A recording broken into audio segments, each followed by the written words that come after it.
The sound of Matteo's desperate cries echoed through Romano's, the most exclusive Italian restaurant in Little Italy. Every head turned as Marco Sant'Angelo, the most feared man in New York, stood helplessly bouncing his 6-month-old son, sweat beading on his forehead despite the air conditioning. "Boss, maybe we should," his lieutenant started, but Marco's dark glare silenced him instantly. The baby's wails grew louder, more frantic. Marco's jaw clenched as he noticed the disapproving stares from nearby tables, the whispered conversations. His reputation, built on absolute control, was crumbling with every second his son remained inconsolable. Then she appeared, a young woman with tired eyes and gentle hands, wearing a coffee-stained apron that marked her as clearly out of place in this world of crystal glasses and silk ties. She moved through the restaurant like she belonged nowhere and everywhere at once. "Excuse me," Sophia whispered, her Brazilian accent soft but determined. "I think I can help." Marco's men tensed, hands moving instinctively toward concealed weapons. But something in her eyes, maternal, fearless, desperate, made Marco raise his hand to stop them. What happened next would change everything. Welcome to Passion and Power, where forbidden love meets dangerous desire. If this story already has your heart racing, imagine what's coming next. Comment below which city you're watching from and hit that subscribe button. We're building a community of romance lovers who aren't afraid of a little danger. Your support means everything to us. Now, let's dive into Sophia and Marco's unforgettable story. 3 hours earlier, Sophia Mendoza had been living her carefully constructed life of invisibility. At 24, she'd perfected the art of blending into the background, essential for an undocumented Brazilian immigrant trying to survive in New York City. The morning shift at Café Luna had been brutal. Her 8-month-old daughter, Luna, had kept her awake most of the night, teething and feverish. When her babysitter cancelled last minute, Sophia had no choice but to bring Luna to work, praying her boss wouldn't notice. "Sophia, table 6 needs their order," called Maria, the other waitress, shooting a worried glance toward the storage room where Luna slept in her carrier. Sophia nodded, smoothing her uniform and checking her reflection in the coffee machine's surface.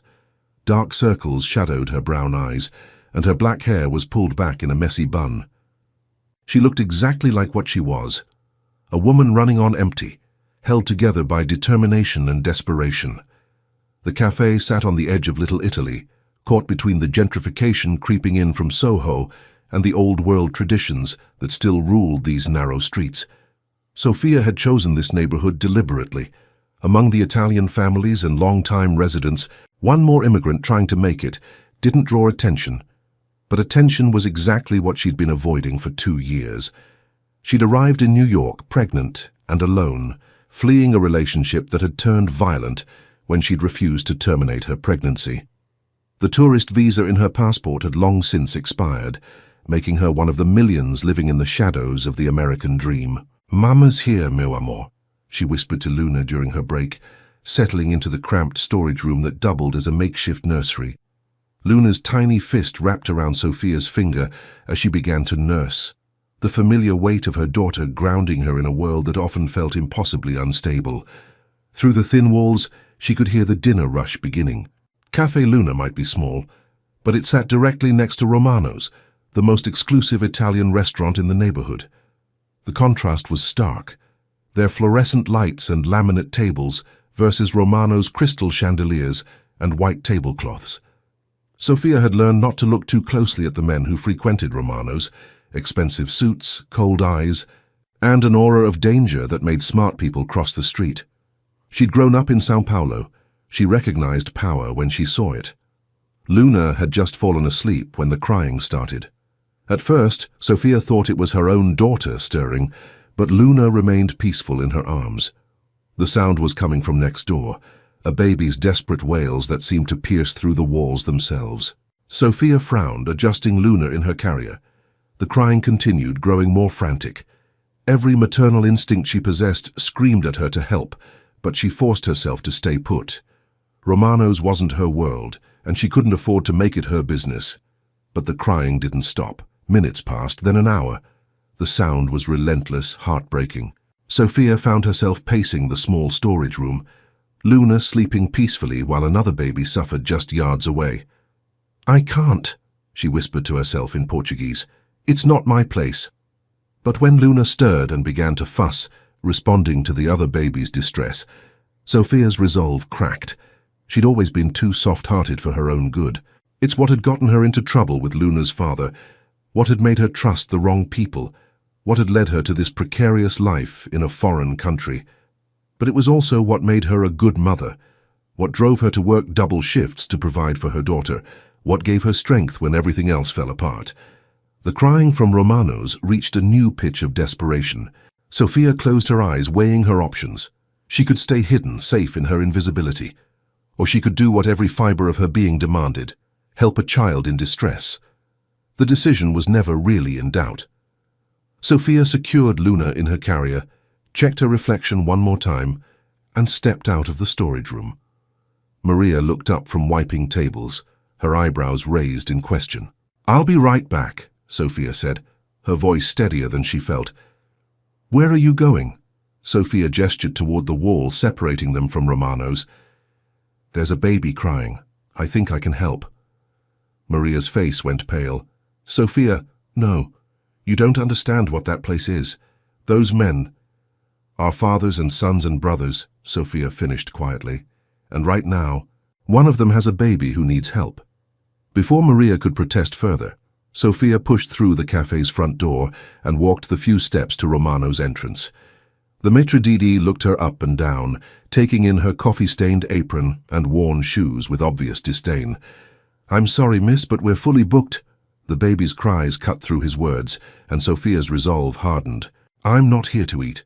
There's a baby crying and I think I can help. Ma'am, I really must insist. Let her through." The voice that spoke was deep, commanding, and carried the weight of absolute authority. Sophia looked past the maitre d' to see a man approaching, tall, broad-shouldered, wearing a white dress shirt with the top 4 buttons undone, revealing a muscular chest and a small, elegant tattoo on the side of his neck. A platinum Rolex caught the light as he moved, and his dark eyes held a mixture of desperation and dangerous intensity. This had to be the father. "You said you can help?" His accent carried traces of Italian, refined by generations in America, but never quite erased. Sophia nodded, her heart pounding as she took in the scene behind him. A table full of men in expensive suits, all looking uncomfortable and out of their element, and in the center of it all, a baby carrier holding an infant whose cries had reached a level of desperation that made Sophia's chest ache. "I'm a mother," she said simply. "Sometimes babies just need a woman's touch." Something flickered in his dark eyes. Hope, maybe, or recognition of a kindred desperation. He stepped aside, gesturing for her to enter. "Marco Santangelo," he said, extending his hand. "Sophia," she replied, not offering her last name.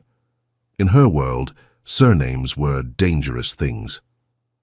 As she approached the crying baby, Sophia felt every eye in the restaurant on her, but all that mattered was the tiny face red with exhaustion and frustration, the little fists waving helplessly in the air. "Hello, beautiful," she whispered, her voice automatically shifting to the soft musical tone she used with Luna. "What's wrong, meu amor?" The moment Sophia's hands touched baby Matteo, something shifted in the restaurant's atmosphere. The infant's cries didn't stop immediately, but they changed, becoming less frantic, more questioning, as if he sensed something different about this new person. Sophia lifted him from the carrier with practiced ease, supporting his head and speaking in soft Portuguese. "Shh, pequeno, I know. The world is scary and loud, isn't it?" Marco watched, transfixed, as this stranger cradled his son with the kind of natural grace that had eluded every nanny he'd hired. Sophia swayed gently, her movements instinctive and soothing. "He's beautiful," she murmured, studying Matteo's face. "How old?" 6 months, Marco replied, his voice rougher than usual. "He's been like this for weeks. The doctors say nothing's wrong, but he cries anyway," Sophia finished, understanding in her eyes. "Sometimes babies carry sadness that isn't their own." The words hit Marco like a physical blow. Since Isabella's death, he'd been drowning in grief, anger, and a helplessness that no amount of power or money could fix. If this woman could see it so clearly, could Matteo sense it too? "When did you last eat, little one?" Sophia asked, checking Matteo's diaper with efficient movements. "And when did you last sleep properly?" "He won't take the bottle," Marco admitted, aware that his men were listening to every word. "We've tried everything. Different formulas, different bottles, different people feeding him. Nothing works." Sophia's expression grew thoughtful.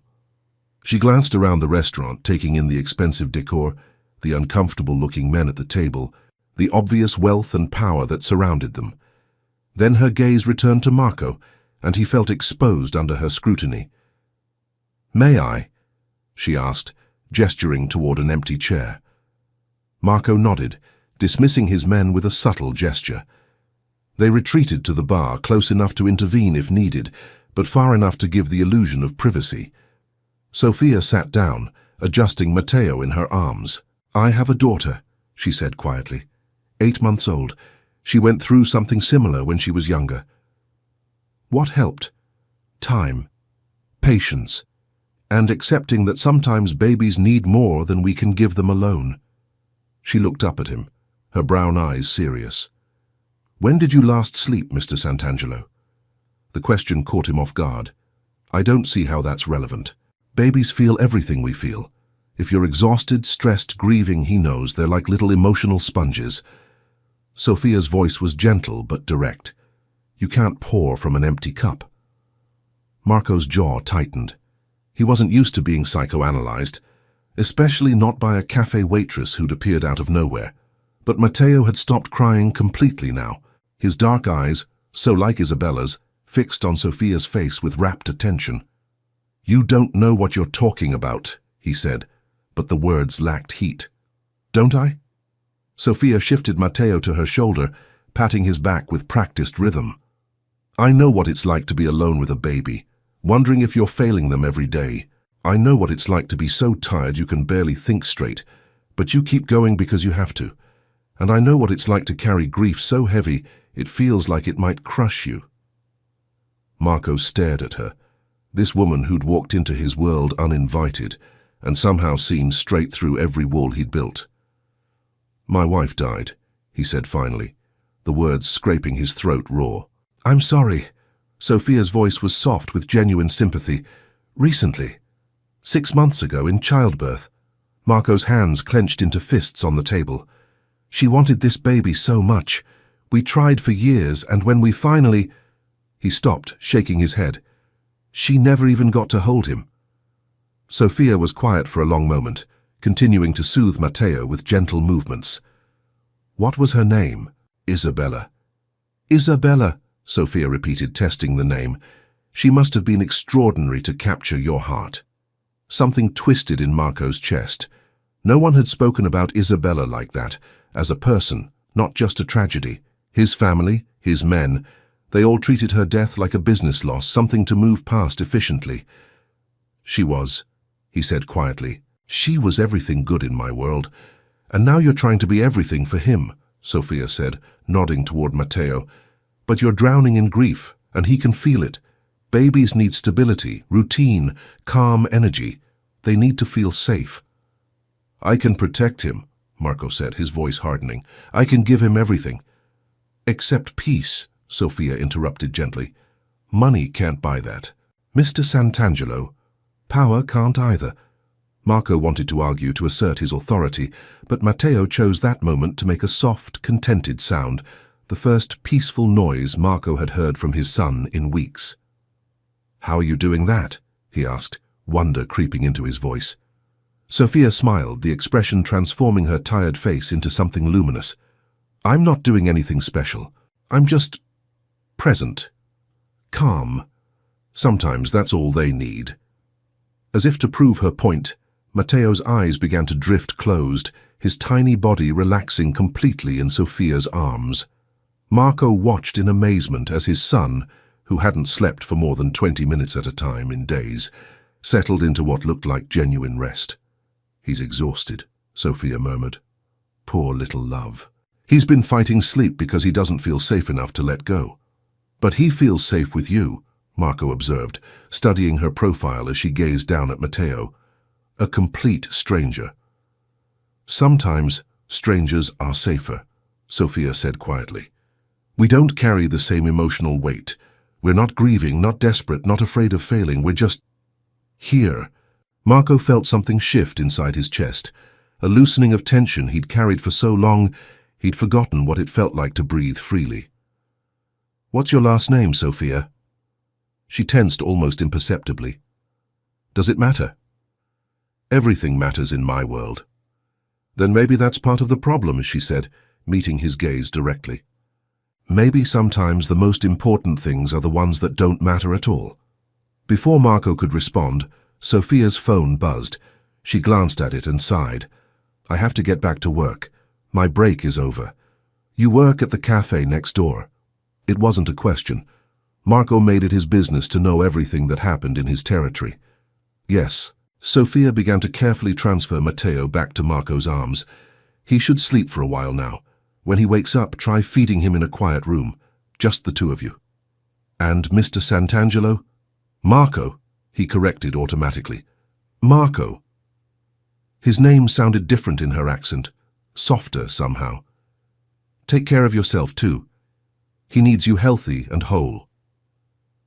As Sophia stood to leave, Marco felt panic rise in his throat. Wait, what if he starts crying again? Sophia paused, her hand on the back of her chair. Then you comfort him. You're his father. You have everything he needs inside you already. You just have to trust yourself. She walked away before Marco could say another word, leaving him holding his peacefully sleeping son and feeling more off balance than he had since Isabella's death. Through the restaurant's windows, he watched Sophia disappear into the cafe next door, back to her world of fluorescent lights and minimum wage. But something had changed in the space between them, something that made Marco's carefully ordered life suddenly feel insufficient. For the first time in months, Matteo slept through the night, and for the first time in months, so did Marco. Sophia should have known that helping Marco Santangelo would have consequences. She'd been working at Cafe Luna for 3 days since the incident at Romano's, trying to pretend that nothing had changed, but everything had changed. The way the other Italian families in the neighborhood looked at her now, with a mixture of respect and curiosity that made her skin crawl. The way her boss suddenly seemed nervous around her, asking fewer questions about Luna's presence during shifts. And then there was Marco himself. He'd appeared at the cafe counter that morning like a vision from another world, impeccably dressed in a charcoal suit, his white shirt open at the collar, revealing that tantalizing glimpse of tattoo, his platinum Rolex catching the early sunlight streaming through the windows. Every conversation in the small cafe had stopped the moment he walked in. Coffee, he'd said simply, his dark eyes finding Sophia behind the counter. Black. Sophia's hands had trembled slightly as she poured, hyper-aware of every customer's stare, every whispered conversation. When she'd set the cup in front of him, their fingers had brushed for just a moment, and the jolt of electricity that shot through her had been impossible to ignore. "How's Matteo?" she'd asked quietly. "Better." He slept. Marco's voice had been softer than she remembered, less commanding. "Thank you." That had been 4 hours ago. Now, as Sophia finished her shift and prepared to collect Luna from the storage room, she found Marco still there, nursing his 3rd cup of coffee and working on a laptop that probably cost more than she made in 6 months. "You're still here," she observed, settling Luna in her carrier. Marco looked up, and Sophia caught her breath at the exhaustion in his eyes. Despite Matteo's improved sleep, Marco himself looked like he hadn't rested in years. "I like the coffee," he said, which they both knew was a lie. Cafe Luna served decent coffee, but nothing that would keep a man of Marco's refined tastes coming back. "Where's Matteo?" "With my mother. She insisted on watching him while I handled some business."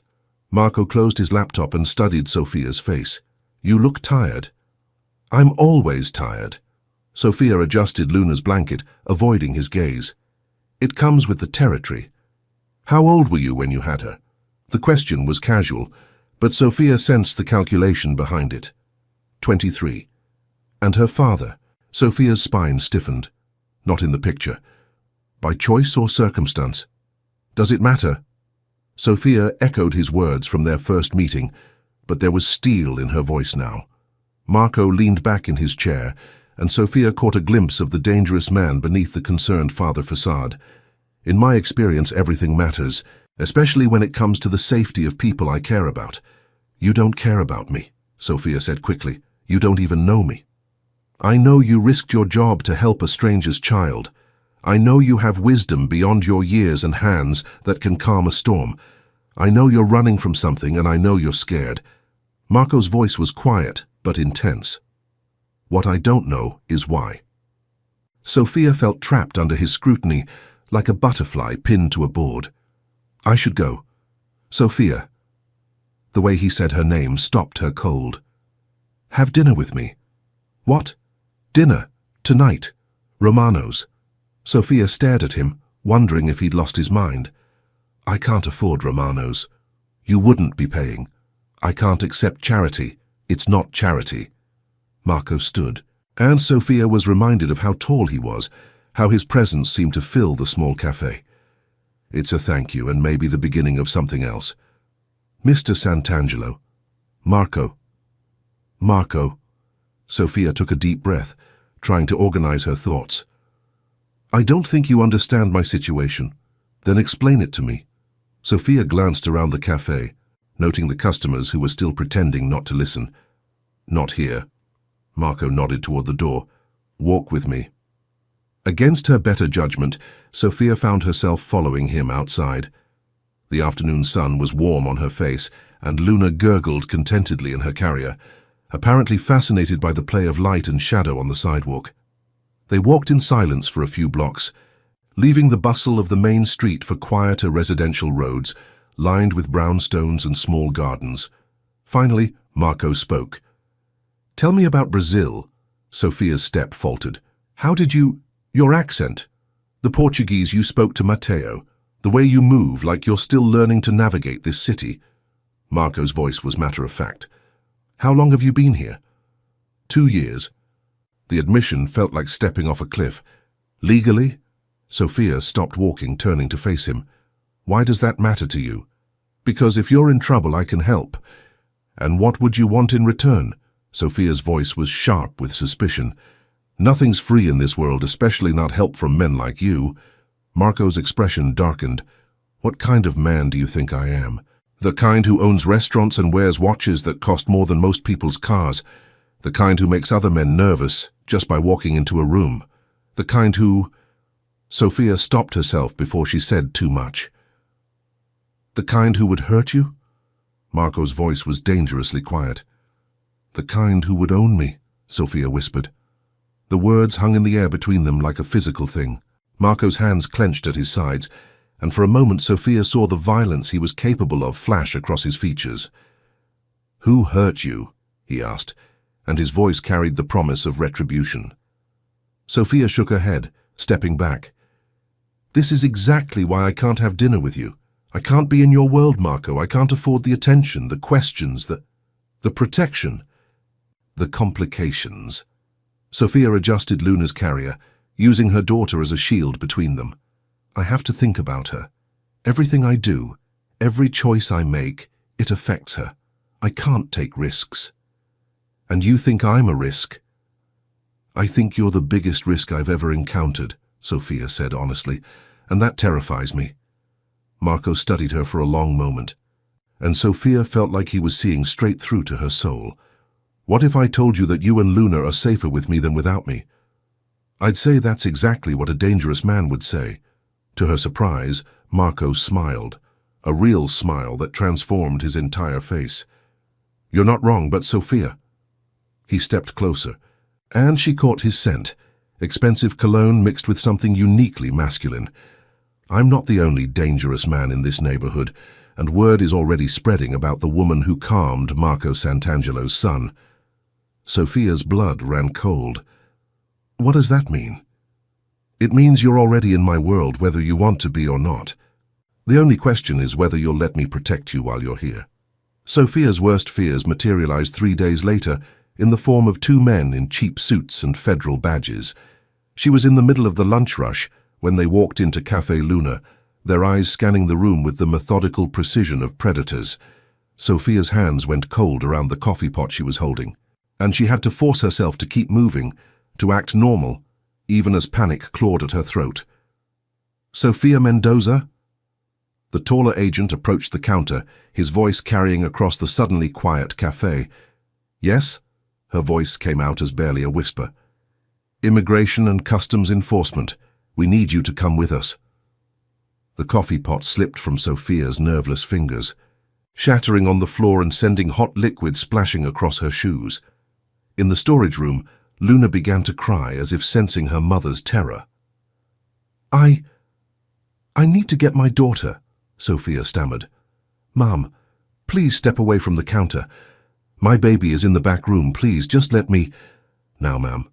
Sophia's legs felt like water as she moved around the counter, every eye in the cafe following her movement. This was it. This was how it ended. 2 years of careful invisibility, of building a life for Luna, destroyed in an instant. "Please," she whispered as they flanked her. "My daughter needs me. She's just a baby." "Child Services will be contacted," the second agent said without emotion. Sophia's world tilted. They were going to take Luna. They were going to separate them, send Sophia back to Brazil while her daughter disappeared into the American foster system. The thought made her knees buckle. Wait. The voice that cut through the chaos was calm, authoritative, and utterly familiar. Sophia turned to see Marco standing in the cafe doorway, and for a moment she thought she might be hallucinating. He looked like an avenging angel in his dark suit, his presence immediately shifting the energy in the room. "Gentlemen," Marco continued, stepping into the cafe with the confidence of a man who owned the world, "I believe there's been a misunderstanding." The taller agent's expression hardened. "Sir, this is federal business. I'm going to have to ask you to step back." Marco smiled, but there was nothing warm about it. "Agent Rodriguez, isn't it? I think you'll find that Ms. Mendoza's immigration status is currently under review by my attorney. Perhaps you should check your files again." Sophia stared at Marco in shock. How did he know the agent's name? How did he know about her case when she'd never told him her last name? Agent Rodriguez pulled out his phone, stepping away to make a call. His partner kept his hand near his weapon, clearly uncomfortable with Marco's presence, but uncertain how to proceed. "Marco," Sophia breathed, "what did you do?" "What I should have done 3 days ago," he replied quietly, his eyes never leaving the agent's. "Protected you." Agent Rodriguez returned, his expression frustrated. "There seems to be some confusion in our system. We'll need to verify the paperwork." "Of course," Marco said smoothly. "I'm sure you understand that Ms. Mendoza has rights, including the right to legal representation before any questioning. My attorney will be happy to facilitate a meeting once all the proper documentation is in order." The agents exchanged glances, clearly outmaneuvered but unwilling to admit it. "We'll be back," Rodriguez said finally. "I'm sure you will," Marco replied. "Have a pleasant afternoon, gentlemen." After they left, the cafe erupted in whispered conversations. Sophia stood frozen in the middle of it all, her mind struggling to process what had just happened. "Sophia." Marco's voice was gentle now, concerned. "Are you all right?" She turned to look at him, this man who had somehow materialized exactly when she needed him most, and felt something crack open in her chest. "How?" she whispered. "We need to talk. Privately." Marco glanced around the cafe, noting the curious stares. "Get Luna. I'll take you somewhere safe." Sophia wanted to argue to maintain her independence, but the terror of the last few minutes had stripped away her defenses. She nodded numbly and went to collect her daughter, who was still crying in the storage room. "Shh, meu amor," she whispered, lifting Luna from her carrier. "Mama's here. Everything's going to be okay." But even as she said the words, Sophia wasn't sure she believed them. Marco's car was a sleek black Mercedes that probably cost more than Sophia would make in 5 years. The leather seats were soft as butter, and the interior smelled like expensive cologne and power. Sophia clutched Luna tightly as Marco drove through the city, her mind racing with questions she was afraid to ask. They ended up at a penthouse apartment in Tribeca, all floor-to-ceiling windows and modern art. Sophia felt like Alice tumbling down the rabbit hole as Marco led her inside, Luna quiet now but wide-eyed at the unfamiliar surroundings. "Sit," Marco said, gesturing to a cream-colored sofa that probably cost more than Sophia's annual rent. "I'll get you some water." Sophia perched on the edge of the cushion, afraid to fully settle into such luxury. When Marco returned with a glass of water and a bottle for Luna, she finally found her voice. "How did you know?" she asked. "About the agents? About my case? How did you know any of it?" Marco sat across from her, his expression serious. "I had you investigated." Sophia's blood ran cold. "You what?" "The moment you walked into Romano's, I knew you were different. Special. And in my world, special things need protection." Marco leaned forward, his dark eyes intense. "I needed to know what I was dealing with. So you invaded my privacy. You dug into my life without my permission." Sophia's voice was rising, anger cutting through her fear. "You had no right." "I had every right," Marco interrupted, his voice hardening. "The moment you touched my son, the moment you showed kindness to my family, you became my responsibility. And I protect what's mine." "I'm not yours." Sophia stood abruptly, Luna fussing in her arms. "I'm not anyone's. I didn't ask for your protection or your interference or your immigration status expired 18 months ago," Marco said quietly, and Sophia's words died in her throat. "You entered the country on a tourist visa while pregnant. The father of your child was abusive. There are police reports from São Paulo. You fled Brazil with nothing but the clothes on your back and a prayer." Sophia sank back onto the sofa, feeling exposed and vulnerable. "You know everything." "I know enough." Marco's voice softened. "I know you're brave and strong and that you've been carrying the weight of the world on your shoulders for too long. I know you work 2 jobs to pay for a 1-room apartment in Queens and that you haven't bought yourself new clothes in over a year because every penny goes to Luna." Tears burned Sophia's eyes. "Why? Why do you care?" Marco was quiet for a long moment, studying her face. "Because when I look at you, I see someone worth saving, and it's been a long time since I believed anyone was worth saving." "I can't pay you back," Sophia whispered. "Whatever this costs, whatever favors you had to call in, I can't repay that kind of debt." "I'm not asking you to." "Then what are you asking for?" Marco stood and walked to the window, his hands clasped behind his back. "Stay here tonight. Let me make sure you're safe while my attorney handles the immigration situation." "Marco." "One night, Sophia. That's all I'm asking for. One night where you don't have to look over your shoulder or wonder if tomorrow is the day they come for you." Sophia looked around the luxurious apartment, then down at Luna, who was gazing up at her with trusting brown eyes. The smart thing would be to refuse, to maintain her independence, to keep running as she'd been doing for 2 years. But she was so tired of running, so tired of being afraid. "One night," she agreed quietly. Marco turned from the window, and the relief in his expression was unmistakable. One night. But even as Sophia said the words, she suspected that one night would change everything. Sophia woke to the sound of Luna's soft babbling and sunlight streaming through windows that offered a view of the Manhattan skyline. For a moment, she forgot where she was. The bed was too soft, the sheets too fine, the silence too complete. Then memory flooded back. The ICE agents, Marco's intervention, the agreement to stay one night in his penthouse. Sophia sat up quickly, checking the time on her phone. 7 a.m. She'd slept for 10 hours straight, the longest stretch of uninterrupted rest she'd had since Luna was born.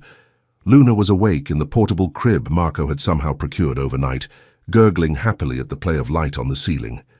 Sophia lifted her daughter, marveling at how refreshed she felt, how clear her mind was after proper sleep. "Good morning." "Beautiful," she whispered, kissing Luna's forehead. "Did you sleep well in our fancy palace?" The smell of coffee and something delicious drifted from the kitchen, and Sophia followed her nose, padding barefoot across marble floors that were probably worth more than everything she owned. Marco stood at the stove, still wearing his dress shirt from yesterday, but with the sleeves rolled up and the collar open. He was making what looked like eggs Benedict with the kind of casual expertise that suggested this wasn't his first time cooking breakfast for guests. "You didn't have to do this," Sophia said softly. Marco turned, and Sophia's breath caught at the sight of him in the morning light, hair slightly mussed, stubble shadowing his jaw, those dark eyes warm with something that made her stomach flutter. "I wanted to," he said simply. "How did you sleep?" "Better than I have in months." Sophia settled Luna in the high chair that had also appeared overnight. "You've been busy." "I made some calls." Marco plated the eggs with restaurant-quality precision. "Your immigration hearing has been postponed pending review of new evidence. My attorney is confident we can get your status adjusted." Sophia stared at him. "Just like that?" "Just like that." Marco set a plate in front of her, and Sophia's mouth watered at the sight of perfectly poached eggs and hollandaise sauce. "You're not going anywhere, Sophia. Not unless you want to." The casual way he said it, as if moving mountains was as simple as making breakfast, reminded Sophia of exactly who she was dealing with. "What did this cost you?" "Nothing I wasn't willing to pay." "That's not an answer." Marco sat across from her, his expression growing serious. Some favors called in, some pressure applied in the right places, some donations made to certain political campaigns. He met her eyes directly. "Nothing illegal, if that's what you're worried about." Sophia took a bite of the eggs Benedict, and the flavors exploded on her tongue. Rich, complex, perfect. "This is incredible." "Isabella taught me," Marco said quietly. "She said a man who could cook could take care of himself and the people he loved." The mention of his dead wife created a moment of silence between them. Sophia studied Marco's face, seeing the grief that still lived there, the way his jaw tightened when he spoke her name. "Tell me about her," Sophia said gently. Marco's fork paused halfway to his mouth. "Why?" "Because she was important to you. Because she's part of who you are." Sophia adjusted Luna in her high chair, offering her a piece of soft fruit.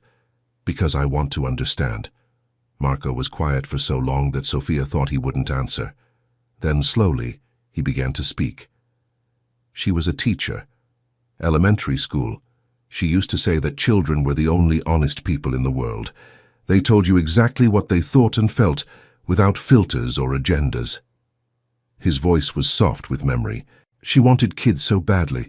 We tried for 5 years before she got pregnant with Matteo. She sounds wonderful. She was everything I'm not. Kind, patient, optimistic. She saw good in everyone, even me." Marco's smile was sad. "She used to joke that she was going to civilize me, turn me into a respectable businessman." "Maybe she did," Sophia said quietly. "Maybe that's why you helped me yesterday, because she taught you to see the good in people." Marco's eyes met hers across the table, and Sophia felt that familiar jolt of electricity. "Or maybe you did." Before Sophia could respond, the sound of a baby crying echoed through the apartment. Marco was on his feet instantly, moving toward the sound with the kind of urgency that spoke of months of sleepless nights. He returned carrying Matteo, who was red-faced and fussing despite his father's attempts to soothe him. Sophia felt her maternal instincts kick in immediately. "May I?" she asked, extending her arms. Marco hesitated for just a moment before transferring his son to Sophia's embrace.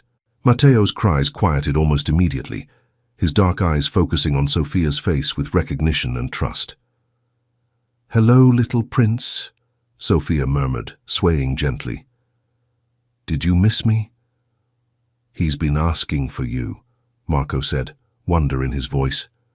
"Every day since that night at the restaurant. He cries until I show him your picture on my phone." Sophia looked up sharply. "You have pictures of me?"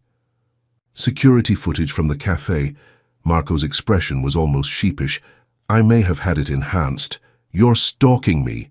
I'm protecting you. There's a difference." "Yes," Marco said firmly. "Stalking is about possession. Protection is about care." Sophia felt Luna tugging at her shirt, demanding attention, and she shifted to accommodate both babies.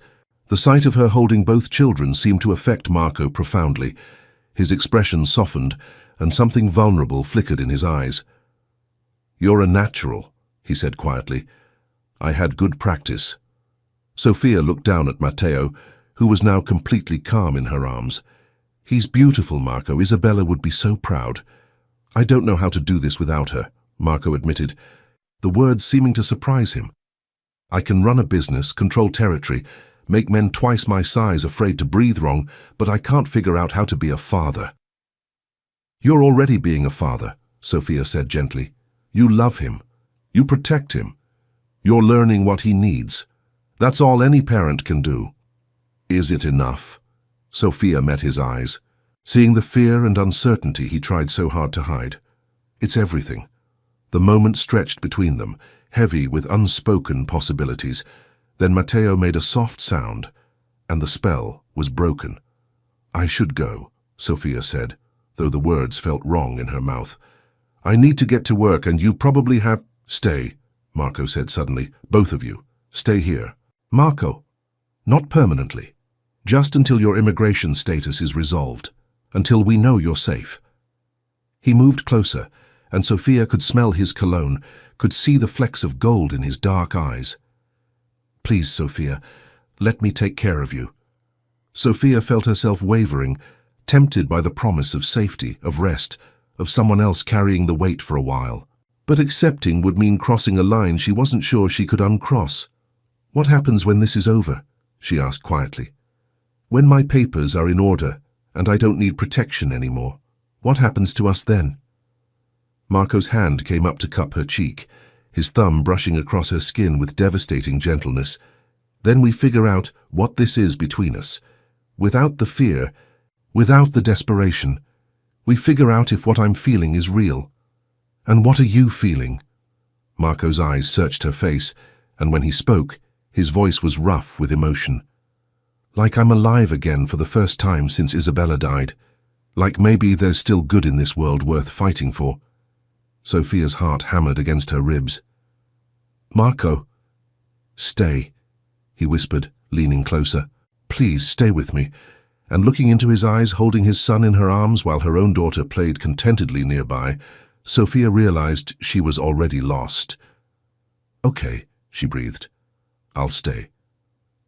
Years later, Sophia stood in the kitchen of their Hamptons house, watching through the window as Marco pushed 3-year-old Matteo on the swing set, while Luna, now 4, demanded her turn with all the imperious authority of a future queen. The afternoon sun caught the gold in Marco's wedding ring, the same ring he'd placed on her finger 2 years ago in a ceremony that had been equal parts fairy tale and family reunion. Mama, Daddy says dinner's ready, Luna called, bursting through the back door with grass stains on her dress and joy radiating from every pore.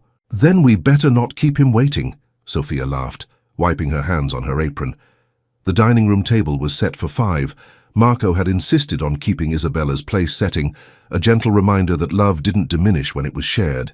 It multiplied. Matteo chattered about his day at preschool while Luna announced her plans to become a Dr. Princess astronaut. And Marco listened to both with the kind of patient attention that still made Sophia's heart flutter. What are you thinking about? He asked later, as they cleaned up together in comfortable domesticity. How different everything is, Sophia admitted. How scared I was of you in the beginning. Marco pulled her into his arms, and she could feel his smile against her hair. You belong to me now, he murmured, the words that had once terrified her now a promise of safety, of love, of home. Yes, Sophia whispered back, I do. And that's how a single mother's courage changed everything here at Passion and Power. Sometimes the most dangerous men have the most tender hearts waiting to be discovered. If this story made your heart race, smash that like button and subscribe for more forbidden romance. Share your thoughts in the comments. We love hearing from our amazing community. Until next time, keep believing in love.